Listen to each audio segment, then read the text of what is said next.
The reason why President Mugabe had to be removed is very clear. Along the way, he had decided to create a dynasty out of this country.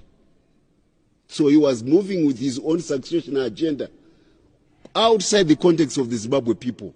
He had turned his house and his household into a courthouse of intrigue against the constitution of Zimbabwe.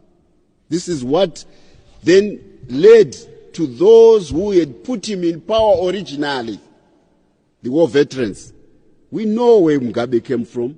We know how he got to that power. We made it possible. The Mgagao document, we made it possible. The war which was fought, we made it possible. He has no particular possession of the attributes of that war. He can't say it's my war. He couldn't say it's my war. But he was taking all those sacrifices of the people and turning it into a family dynasty. That's antithesis of the revolution.